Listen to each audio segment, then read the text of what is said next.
Here we are after show race talks.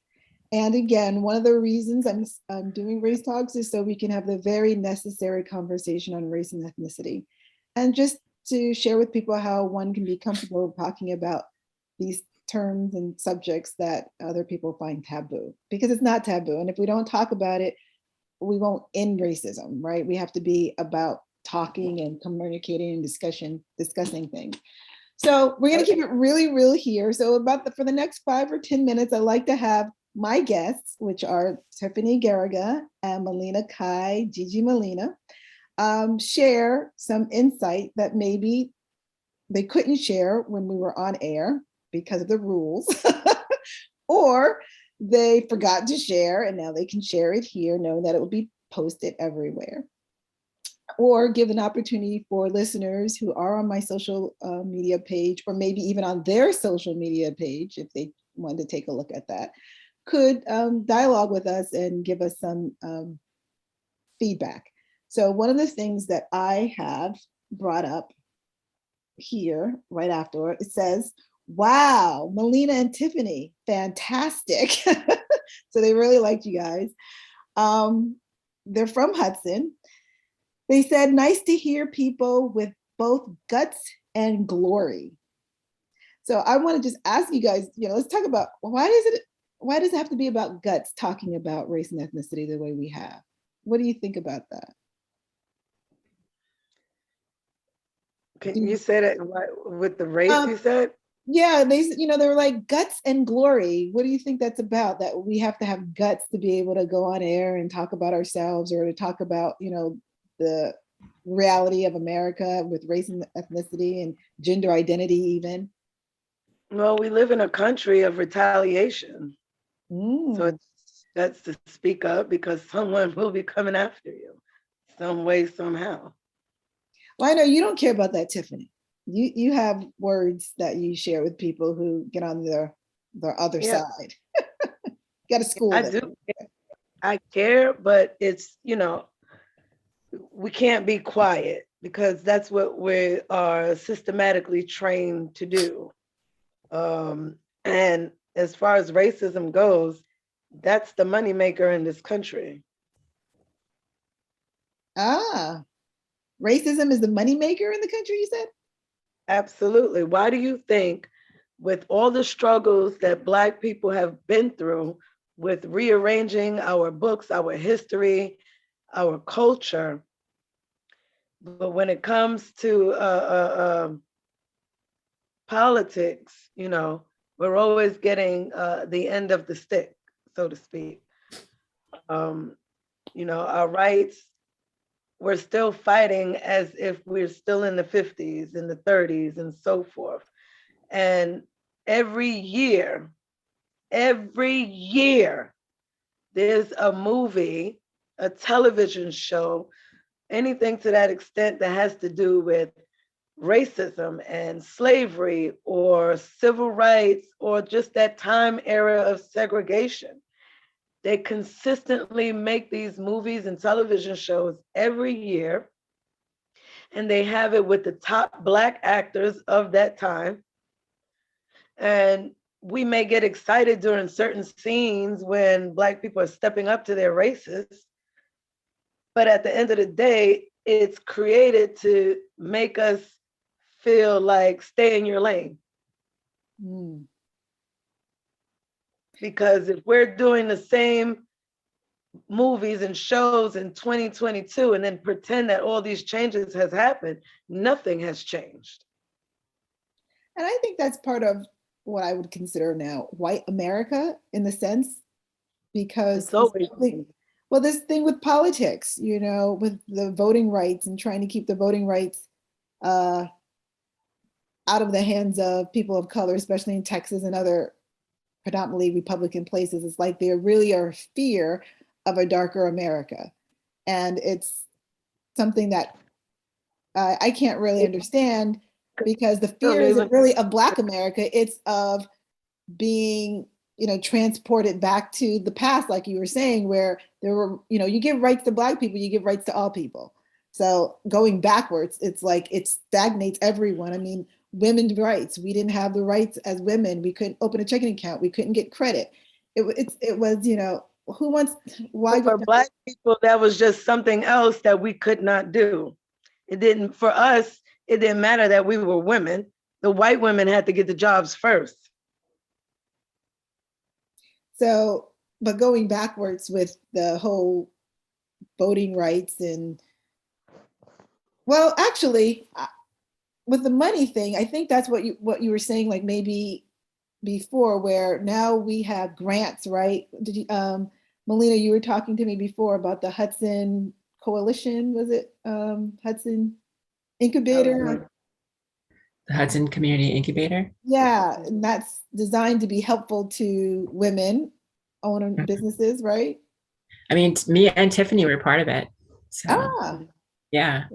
So her whole Moisturize Me part entrepreneur kind of journey was kind of helped by the Hudson Community Incubator. That's how I know Tiffany. so I guess the idea is when you hear people say maybe it shouldn't just be about Black people, or it shouldn't just be about people of color. In order to have equity, one would say, yes, it needs to be more about women-owned businesses or Black-owned businesses or Black women-owned businesses. There's a BWOC now, Black women-owned businesses. And Melina, not that you're Black, but you're able to receive those types of grants and funding from those kinds of sources also, correct? Yeah, for the most part. I think there's more money now out there in terms of VC funding for women, Black women, trans. Like if you're a woman, there's so much money out there for you. Well, point me in the direction, please. No, like I was gonna say in terms of what you were saying with what that person commented about the show. There's this saying by Aristotle that said, to avoid criticism, say nothing, do nothing, be nothing. Ooh, now those are words of wisdom. Yeah. So the fact that they think that it takes guts and, to talk, guts and glory, it's true. To avoid criticism, say nothing, do nothing, be nothing. And then at the end of the day, I think that's what kind of, say what you will about America. I still think it's an amazing country. I still think it's one of the best countries in the world. And solely based on this ideology that all men are created equal, all humans are created equal. It's just that whole, it's the same thing, to understand what's going on locally, all you have to do is look internationally, or like as above, so below. Like to see, they're saying they're putting Black women on money, but they're not throwing money at Black women. It's the same thing with like the whole trans issue. Like you're putting trans people on your media and on your products, but you're not really doing anything to help them directly. So it's like America was so revolutionary that we became this country based on the ideology that no matter who you are, no matter where you come from, you can be whoever the fuck you want to be. And that's what makes America great. The only thing that failed us is that our systems, political, everything, never really went out of their way to create that for us, So it's just that's my whole point. That's exactly the whole point. It's the country built off of racism to make money off of it every year nonstop. So, it can be, the saying is America is great. It's a wonderful country for opportunities, but you have to sit back and realize opportunities for who? Because when those doors open for a certain kind of people, we had to fight and struggle just to be noticed before we can even get on that platform. Yeah. So that's the thing. And every year, as it feels like progression for other people, we are still in that category, regardless. So they can paint all around us of, look, you're doing great work. Look, you're helping people. You're creating businesses and all of that. But the struggle to get there, it's still monumental. Not the struggle of a different person of a different race. Yeah. And I see your point, because I think people look at certain people who've made it, and then they go, they've made it, so why are they complaining? They got mad at Oprah Winfrey because when she made it, she started using her voice talking about food products and how, you should be healthy. And they went after her because of her, because she had a platform, her bully pulpit, and people were paying attention.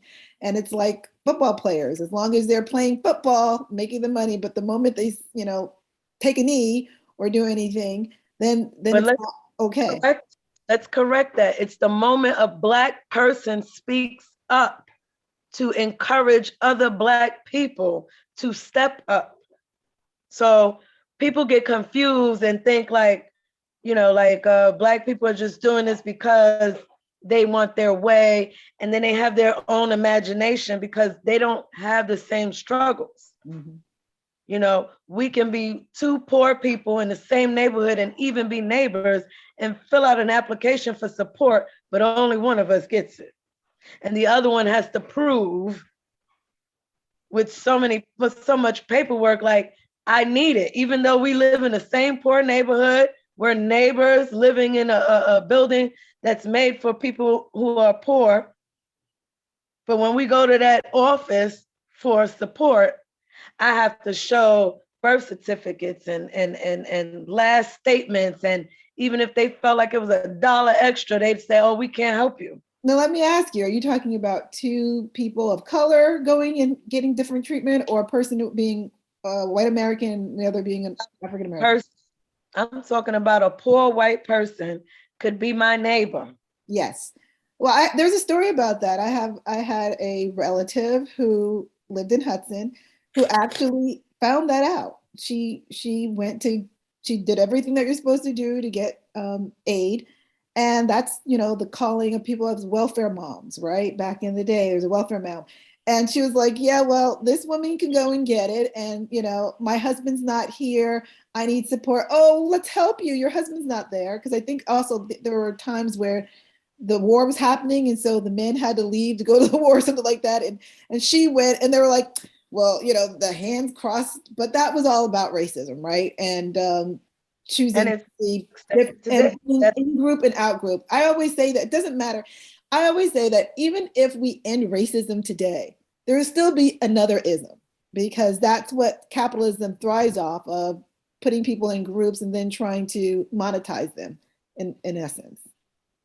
I mean, why is it every decade, no matter what was created, invented, new music, restaurants, food, we still deal with the same issues from the beginning of time, as a race in this country? And it's so important for us to educate and uplift our people, because it is the merry-go-round. 70s, same thing. 80s, same. It's the same merry-go-round. I'm tired of it. We all are tired of it, but it continues. It continues. I am in my 40s, and I have to teach my children to be careful when they go outside, because Black men are still being murdered. And we have people who are so blindsided that feels like this is just now happening. This has been going on for generations. So I would never, you can never convince me that America is a great place to live in when our people are trying to move out of the country. Well, I also have to say, until you leave the country, you don't know the value of the country, because I was pretty much like you, Tiffany. And then I lived in Germany, and I stayed a good time in France. And I just loved socialist countries. It just made sense. It's like the community took care of each other. But when I think about the history of how they had to form that community, the hundreds of years of war, they didn't have color coding. They had everyone. Happened to America. Well, and that's the thing. Some people left that very situation, not because of difference in treatment because of color, but difference in treatment of class. And they just wanted to find a place where they could, just start over again. And that's a place that, like Melina said, you can do here. But it's very difficult to do that as an outsider in any other country. I mean, I was an outsider in those countries and I was accepted, but I was accepted, strangely enough, because I had darker skin tone and because I was an American. And that's what those countries, the people in those countries liked at the moment.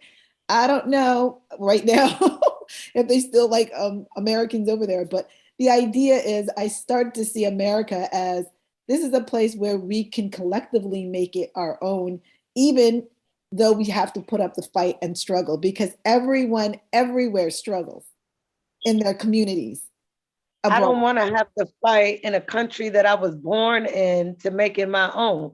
That is ridiculous.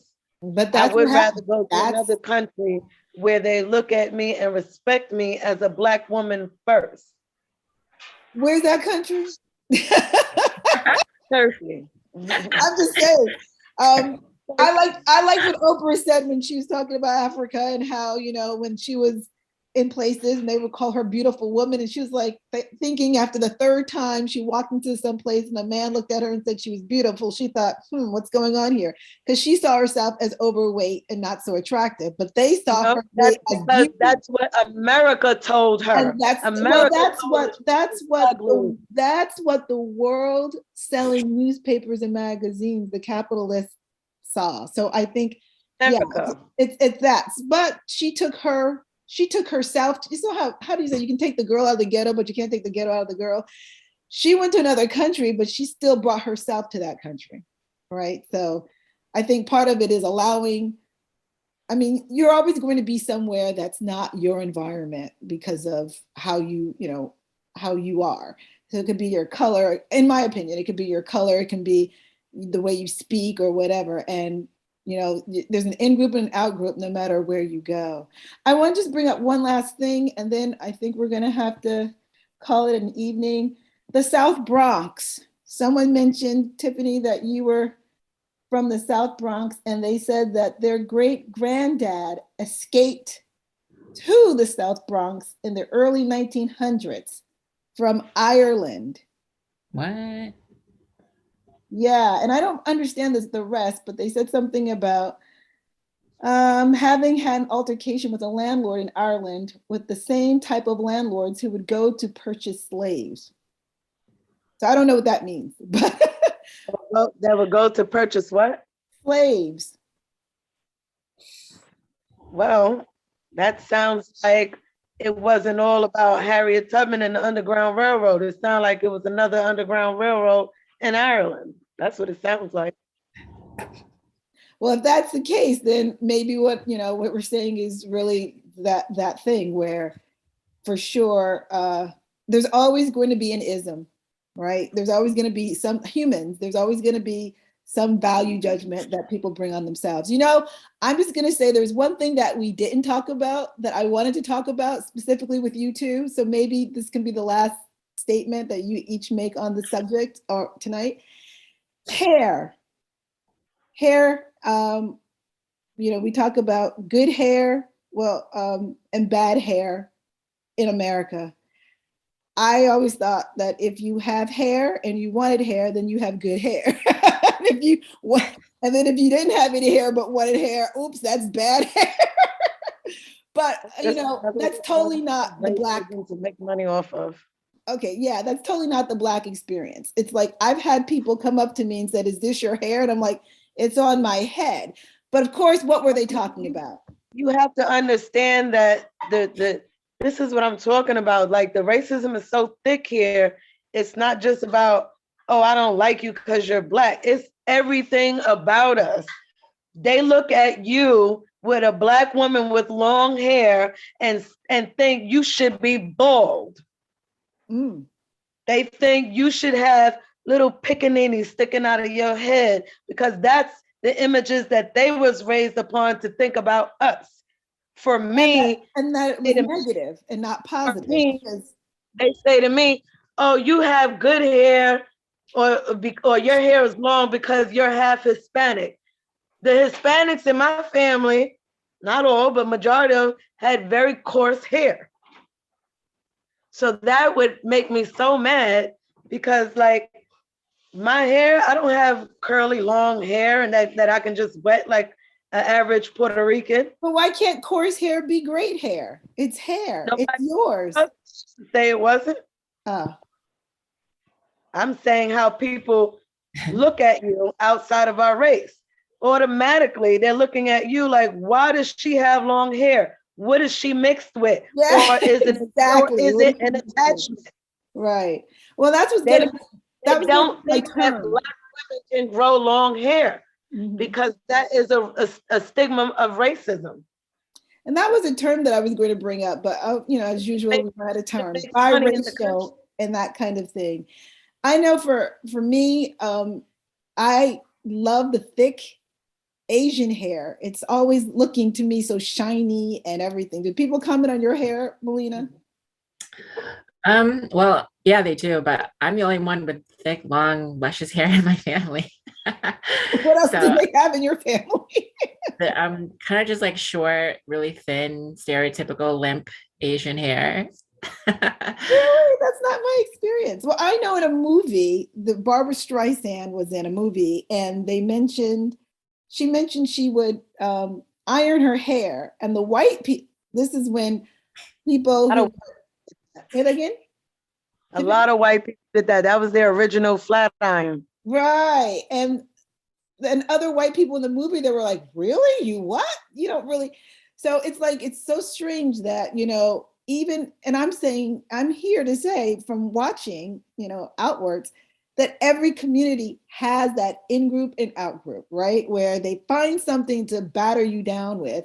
It's always they had an iron, we had a hot comb. Mm-hmm. The difference is you can smell hair burning with us. Not with the iron. And we had to use a lubricant like grease to straighten our hair. They didn't have to do that.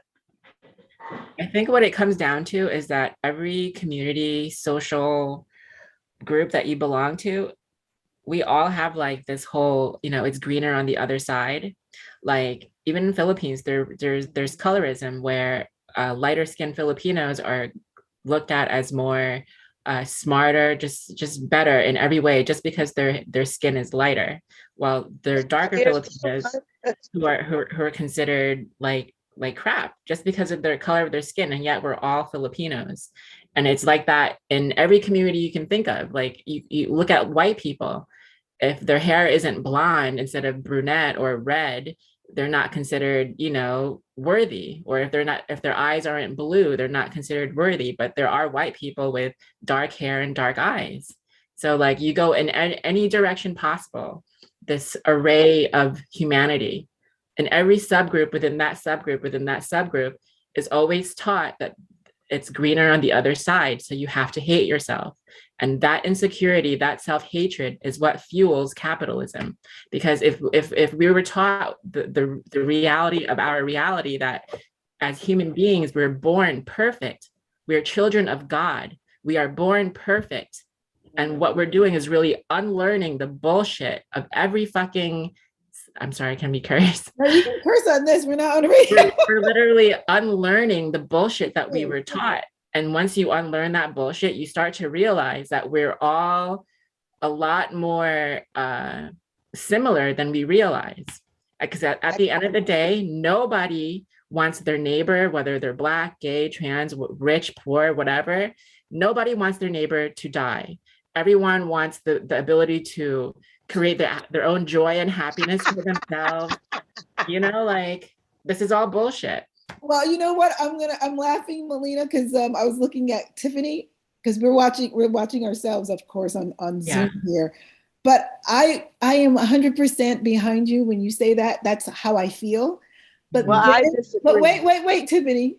But then I look at TV and I see Trump people who literally believe that Trump won the presidency. And I start thinking, not everyone thinks normally like that.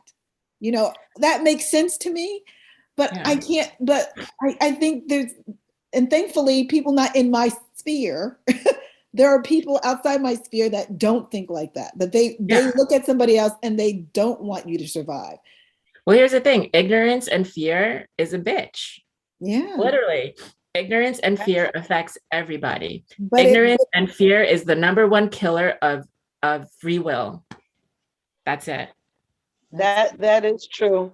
But I just for clarification, we and I and my family, we were never taught or raised to feel like it's greener on the other side. Never. We always were taught, like when we would and I lived in New York City, we didn't have to deal with so many white people. I dealt with racism moving to Hudson, New York. But when I lived in the city, we would say things like, what? They got to shit on the toilet too, just like you. They got to, anything like just that we know that they're no better than us. That's how we were raised and taught about any race or anybody, particularly white people. And I think that's why you went into politics. That's why you're starting your own business, because you always came from a place of being able. And I think that's the takeaway. I hope that when you look at your children, regardless of what color they are, that you look at them and say they're beautiful. They inspire and should bring and give out joy, and that they literally are put their presence on this planet makes life better. Yeah. I think and honestly, yeah, I mean, I agree. And I think part of that, Tiffany, is because you grew up in New York City. Like I lived in New York City for about 12 years before I moved out to Long Island. And I grew up in Jersey City, and New York City was my backyard. So like, and I wanted to move to New York City simply for that aspect. Like you can be on a bus and you could be sitting with someone from all over the world. You can literally be sitting next to a billionaire and you don't even know it. And you could be like, so like just looking around you and seeing the different arrays and plethora of what a human being could be. Like you're talking to Italians, you're talking to Chinese people, you're talking to people from like Taiwan, you're talking to people from Israel. Like New York City was just an amazing conglomerate and this like soup of just like beautiful humanity. And I think that's an aspect of it. So like if you grow up in Utah or even in Jersey, you have some level of ignorance and fear that comes with it. But when you're in New York City, you're forced to integrate, you're forced to bump into people, and like and that bumping and like that friction and that cohesion is what makes it amazing. So like if you're lucky enough to live in a place like New York City, grew up in a place like New York City, you won half the battle. Kind of, sort of. When I grew up in New York City, like I said, I didn't have to deal with racism like the way I have to deal with it in upstate New York.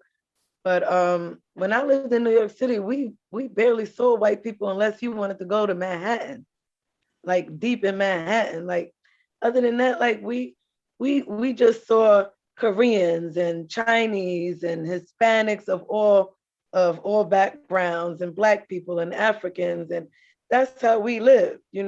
I went, like me and my girlfriend was talking the other day, reminiscing, and we realized the only white person that we knew when we were young was our gym teacher. And he was cool, so we remembered him, and like all of our teachers were Black. And I think that's important too, because you're saying that the white person you knew was cool, so that also meant you didn't have to fear the other, because I didn't even know about the fear. Right, that's what I'm saying. That it wasn't even part of your understanding of your growth. I knew when I grew up, as I grew up getting older, it was a different stance in where I lived in New York City. So if that white gym teacher decided to cross the line, he would have to deal with a whole bunch of Black people from Harlem that wasn't going to have that. No, so but I'm saying that's the reason why it was a good, a good introduction to Black people. I just want to say one thing. We are going to have to end in 5 minutes. 5 minutes, but I wanted to say something to that, akin to that. I have a friend who raised her son. She was at a predominantly white college where she works, so she put her son and daughter into that daycare center. All white kids. One time he comes home to her and said, "Mom," and I don't know what's his name, Johnny talk to me about my hair. And she knows Johnny is a white kid. And she's like, oh, Kim, I was bracing. I was bracing for what was about to happen. That conversation, I guess she was knowing that she needed to talk to her children about. And she said, and he put his hand in my hair and she's bracing. And then he said, and he goes, oh, I like your hair. Why can't I have hair like yours? And this is her, she's Black from Jamaica. Her husband's Black. He's first generation American, Jamaican American. So his family is all Jamaican. They have very dark, strong, thick, coarse hair. And although it was really curly, and she shined it up with, some nice oils that she should have gotten from you, Tiffany. Could have gotten. She was thinking, everybody with those, what you were saying with blonde hair and blue eyes, everyone had long and thin hair and not him. So when was that conversation happening? So it was just the most wonderful experience. She goes, I didn't have to say anything. And she recognized that all of that fear was her fear, not her son's fear, not his understanding. And I don't know, it was really a really great place. So I would love for us all to have that experience that you had growing up. I totally had the opposite. I grew up here in Hudson, and Hudson has changed quite a bit, where, predominantly white everywhere. I was one of the only Black kids in every school, every class. What did you say? I said I wouldn't have made it. Well, if that's what you knew. So we are in some ways very much creatures of our inhabit, where what we inhabit, like even what we eat. There's some people who think snake is the most delicious thing on the planet, and others like snake, I wouldn't eat it, I'd die before I eat it. We like pizza. and not the Italian kind. We made our own pizza up here in America, right? We have the Chicago deep dish, there's all kinds of different pizza that people come over and be like, that's pizza, so. Anyway, again, last words for anyone, because we have 3 minutes left. Let's have a conversation again, and maybe I think it would be beneficial to have some people from the older generation and a younger generation. I like that. And then you'll absolutely see what has changed, but the dollar bill and the coins. Are you volunteering your daughter? My daughter's in college, so I don't know her schedule. She's in a dorm in Buffalo.